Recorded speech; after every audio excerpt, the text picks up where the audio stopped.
my question is, like, I know how much time you must be spending on your Tesla factory. I know how much time you must be spending on SpaceX, and yet you still have time to dig holes under the ground in LA and come up with these ideas and then implement them. Like, I got a million ideas. I'm sure you do. There's no shortage of that. Yeah. I just don't know how you manage your time. I don't understand it. It doesn't even seem humanly possible. You know, I do basically. I think people like don't totally understand what I do with my time. They think like I'm a business guy or something like that. Like my Wikipedia page says business magnate. What would you call yourself? I'm a business magnet. Can someone please change my Wikipedia page to magnet? They'll change it right now. Please change it's probably it already changed. It's locked. So somebody has to be able to unlock it and change it to magnet. Someone will get I want that. to be a magnet. No, I do engineering and and manufacturing and that kind of thing. That's like 80% or more of my time. Ideas and then the implementation of those ideas. That's like hardcore engineering, like designing things, Right. Structural, mechanical, electrical, software, user interface, engineering, aerospace engineering. But you must understand there's not a whole lot of human beings like you. You know that, right? So you're an oddity. Seems, yes. To chimps like me. We're all chimps. Yeah, we are. We're one notch above a chimp. Some of us are a little bit more confused. When I watch you doing all these things, I'm like, how does this motherfucker have all this time and all this energy and all these ideas, and then people just let him do these things? Because I'm an alien. That's what I've speculated. Yes. I'm on record saying this in the past. I wonder. It's true. I mean, if there was one, I was like, if there was like maybe an intelligent being that we created, like some AI creature that's superior to people, maybe it'd just hang around with us for a little while like you've been doing and then fix a bunch of shit. Maybe that's the way. I might have some mutation or something like that. You might. Do you think you do? Probably. Do you wonder? Like, you're around normal people, you're like, You're like, what's up with these boring, dumb motherfuckers? Ever? Not bad for a human, but I think we'll not be able to hold a candle to AI.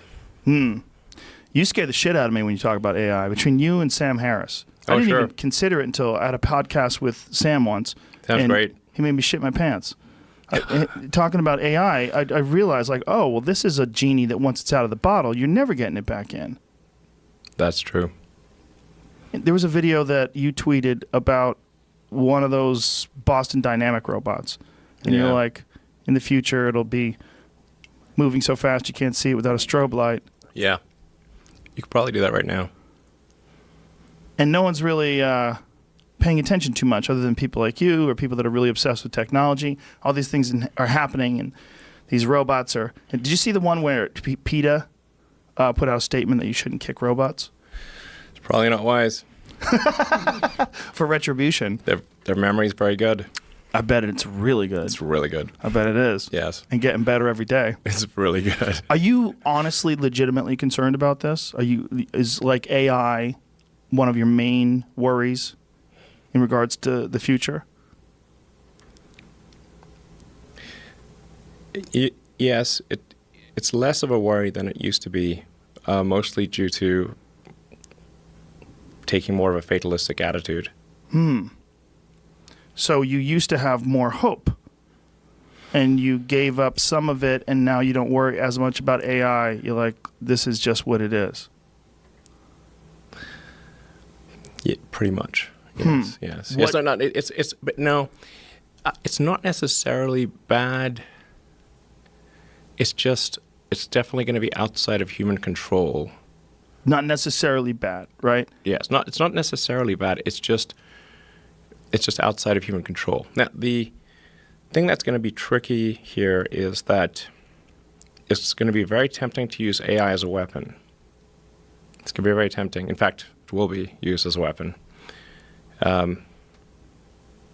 So the on-ramp to serious AI, the danger is going to be more humans using it against each other, I think, most likely.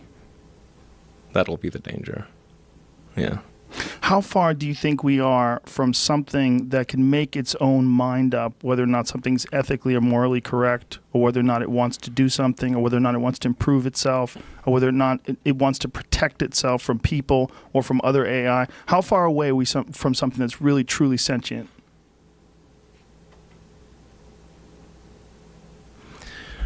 Well, I mean, you could argue that any group of people, like a company is essentially a cybernetic collective of people and machines. That's what a company is. And then there's different levels of complexity in the way these companies are formed. And then there's this sort of like a collective AI in the Google search, where we're all sort of plugged in as like nodes on the network, like leaves on a big tree. And we're all feeding this network with our questions and answers. We're all collectively programming the AI, and and Google plus all the humans that connect to it are one giant cybernetic collective. This is also true of Facebook and Twitter and Instagram and all these social networks. They're giant cybernetic collectives. Humans and electronics all interfacing and constantly connected. Yes. Constantly. One of the things that I've been thinking about a lot over the last few years is that one of the things that drives a lot of people crazy is how many people are obsessed with materialism and getting the latest, greatest thing. And I wonder how much of that is, well, a lot of it is most certainly fueling technology and innovation.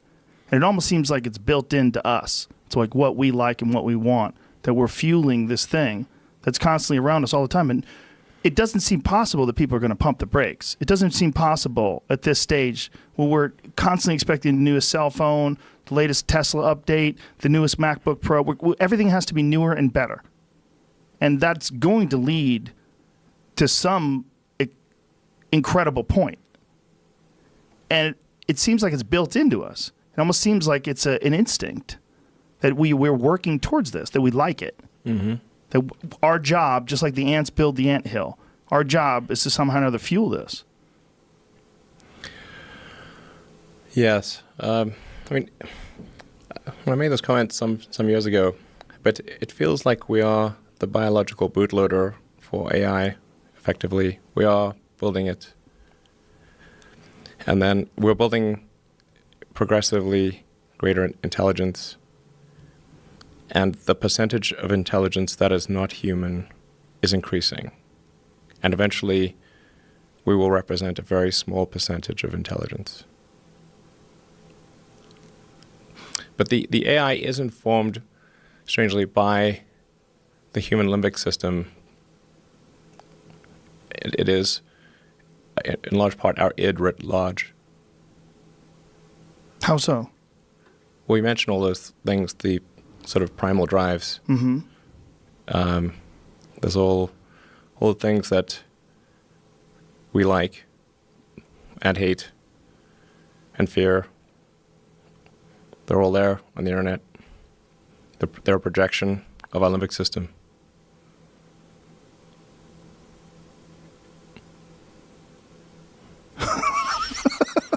It's true. No, it makes sense. And the thinking of it as thinking of corporations and just thinking of just human beings communicating online through these social media networks as some sort of an organism it's a cyborg. It's a combination. It's a combination of electronics and biology. Yeah. This is in some measure, like it's the success of these online systems is sort of a function of how much limbic resonance they're able to achieve with people. The more limbic resonance, the more engagement. Whereas, like, one of the reasons why probably Instagram is more enticing than Twitter. Limbic resonance. Yeah, you get more images, more video. Yes. It's tweaking your system more. Yes. Do you worry about or wonder, in fact, about what the next step is? I mean, a lot of people didn't see Twitter coming, that, communicate with 140 characters or 280 now would be a thing that people would be interested in. Like, it's going to it's going to become more connected to us, right? Yes, things are getting more and more connected. They're, at this point, constrained by bandwidth. Our input-output is slow, particularly output. Output got worse with thumbs. We used to have input with 10 fingers, now we have thumbs. But images are also they're a way of communicating at high bandwidth. You take pictures and you send pictures to people. That communicates far more information than you can communicate with your thumbs. So what happened with you where you decided, or you took on a more fatalistic attitude? Like, what was there any specific thing, or was it just the inevitability of our future?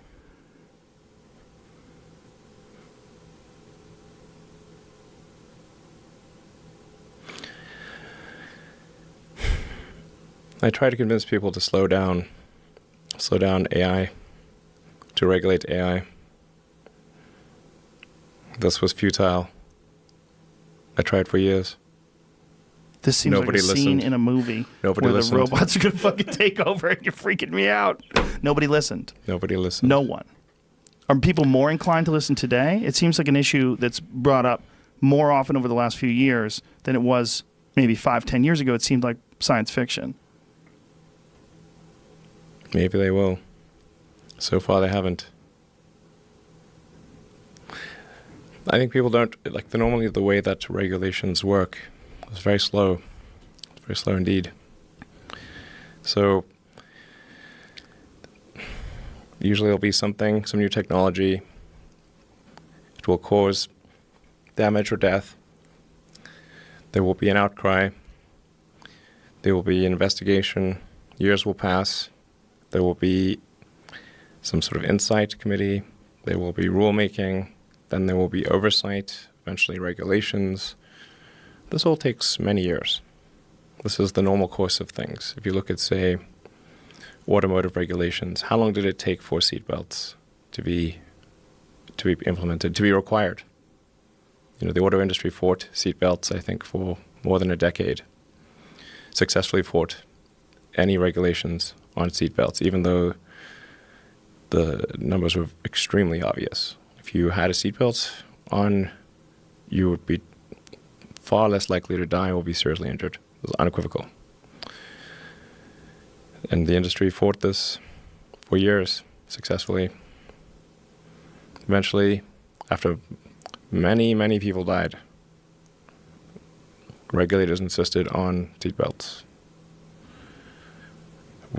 This time frame is not relevant to AI. You can't take 10 years from the point at which it's dangerous. It's too late. And you feel like this is decades away or years away from being too late? If you have this fatalistic attitude and you feel like it's going, we're in almost like a doomsday countdown. It's not necessarily a doomsday countdown. It's a out of control countdown. Out of control, yeah.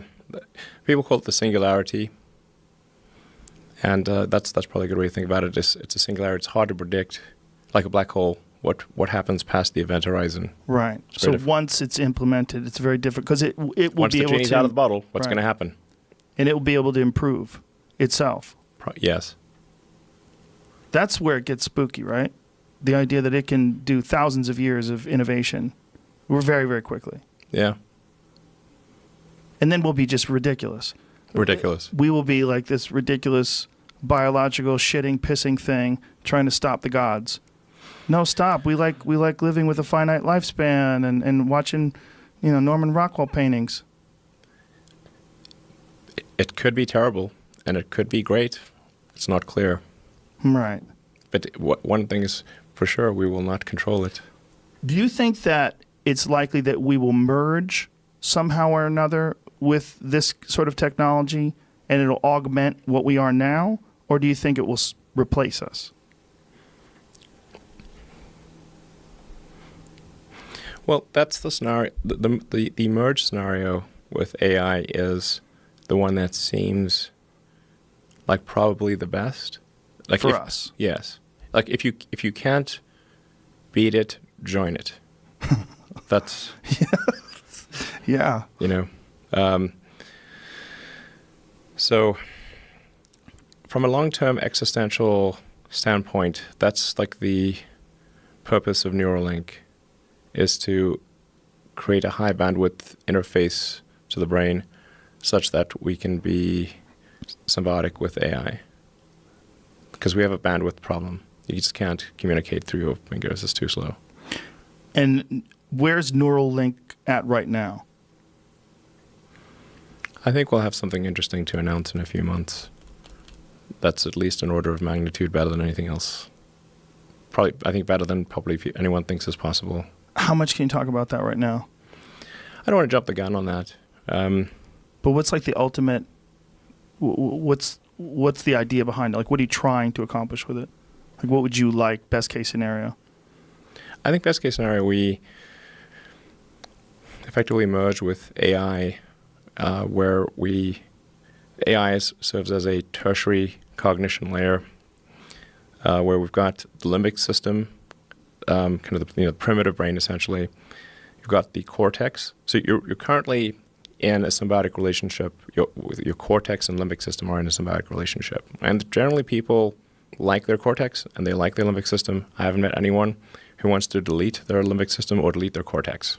Everybody seems to like both.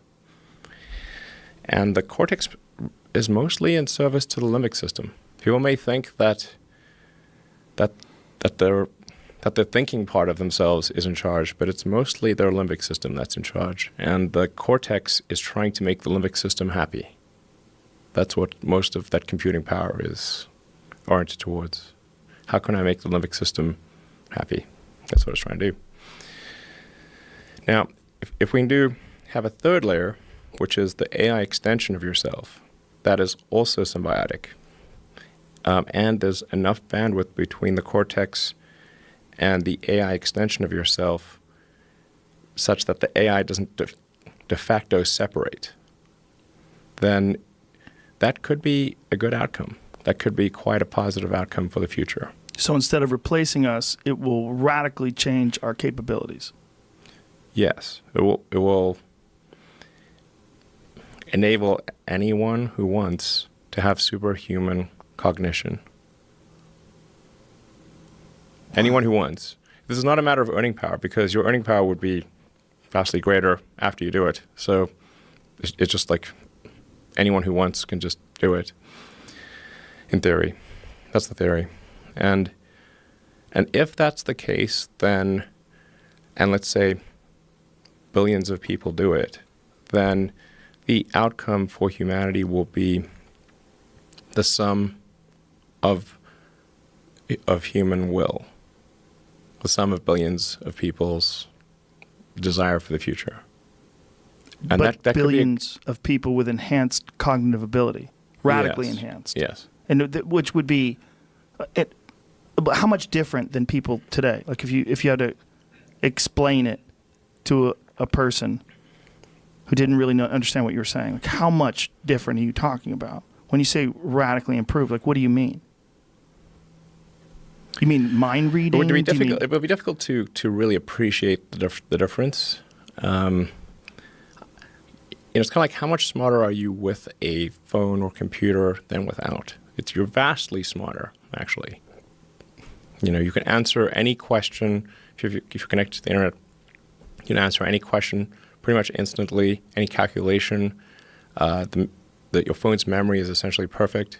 You can remember flawlessly. Your phone can remember videos, pictures, everything perfectly. Your phone is already an extension of you. You're already a cyborg. Most people don't realize they are already a cyborg. That phone is an extension of yourself. It's just that the data rate, the rate at which, of the communication rate between you and the cybernetic extension of yourself, that is your phone and computer, is slow. It's very slow. And that is like a tiny straw of information flow between your biological self and your digital self. And we need to make that tiny straw like a giant river, huge, high bandwidth interface. It's an interface problem, data rate problem. If we solve the data rate problem, then I think we can hang on to human-machine symbiosis through the long term. And then people may decide that they want to retain their biological self or not. I think they'll probably choose to retain their biological self. Versus some sort of Ray Kurzweil scenario where they download themselves into a computer? You will be essentially snapshotted into a computer at any time. If your biological self dies, you could probably just upload into a new unit. Literally. Pass that whiskey. We're getting crazy over here. This is getting ridiculous. Down the rabbit hole. Grab that sucker. Give me some of that. This is too freaky. See, if I've been thinking about this for a long time, by the way. I believe you have. If I was talking to one of my... Cheers, by the way. Cheers. Yeah, this is great whiskey. Thank you. I don't know where this came from. Who brought this to us? Trying to remember. Somebody gave it to us. Yeah. Old Camp, whoever it was. Thanks. It's good. Yeah, it is good. This is just inevitable. Again, going back to when you decided to have this fatalistic viewpoint. So you tried to warn people. You talked about this pretty extensively. I've read several interviews where you talked about this, and then you just sort of just said, "Okay, it just is. Let's just." And you, in a way, by communicating the potential fear. I mean, for sure, you're getting the warning out to some people. Yeah. Yeah. I mean, I was really going on the warning quite a lot. I was warning everyone I could. You ever met with Obama, and just for one reason, look, just to talk about AI. Yes. And what did he say? He said, "What about Hillary? Worry about her first." Shh, everybody be quiet. No, he listened. He certainly listened. I met with Congress. I was at a meeting of all 50 governors and talked about just AI danger, and I talked to everyone I could. No one seemed to realize where this was going. Is it that, or do they just assume that someone smarter than them is already taking care of it? Because when people hear about something like AI, it's almost abstract. It's almost like it's so hard to wrap your head around it. By the time it already happens, it'll be too late. Yeah, I think they didn't quite understand it, or didn't think it was near term, or not sure what to do about it.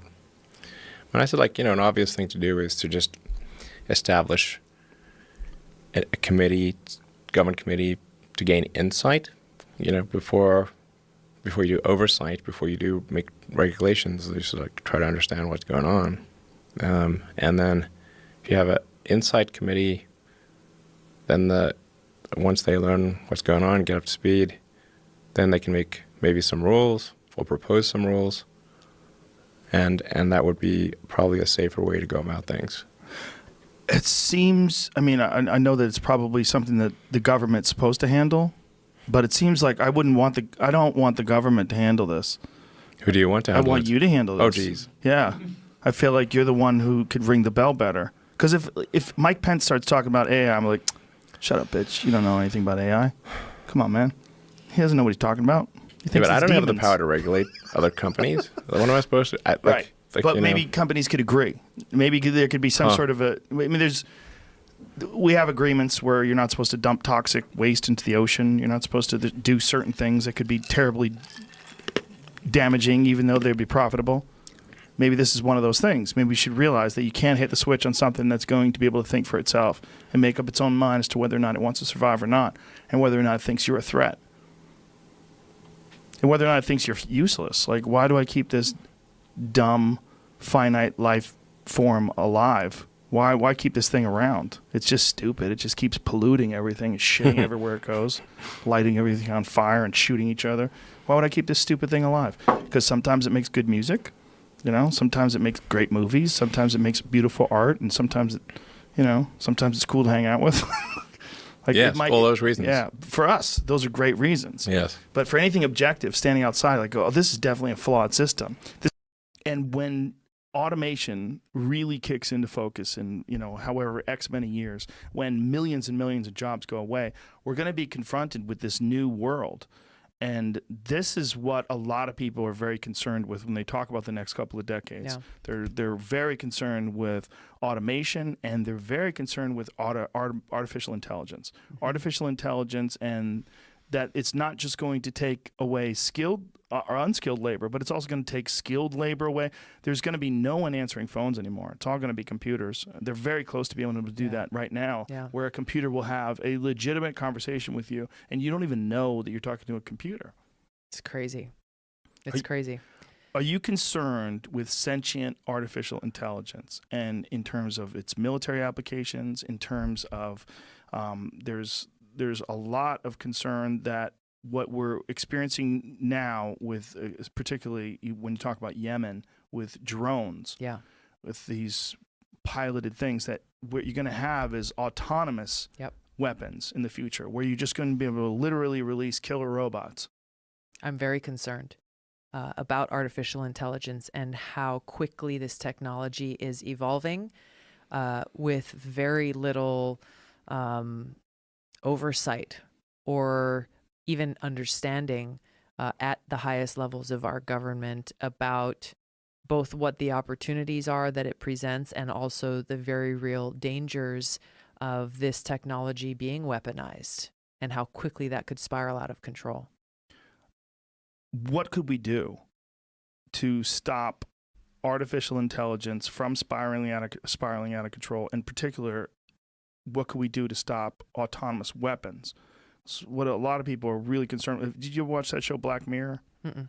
It's a great show. It's on Netflix, but a lot of it is dystopian stories about the future. And one of them is called Heavy Metal, and it's about this woman being chased by these little intelligent robots that are trying to kill her. Yeah. It's terrifying because this is something that could be implemented in the battlefield. Yeah. And we could have, if we don't do it first, we could have a situation where our soldiers are in some sort of a situation facing off against robots. Yeah. It sounds like a science fiction movie, but it's not that far away from reality. Yeah.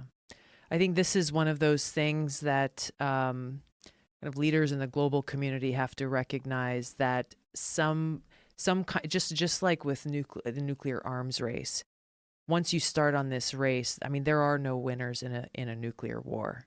Everybody loses in that scenario. And I think there's a similar approach that needs to be taken to the dangers of artificial intelligence being weaponized and coming together as a kind of a global community to say, hey, this is something that could potentially, if put in the wrong hands, endanger all of us, and find the best approach to deal with that.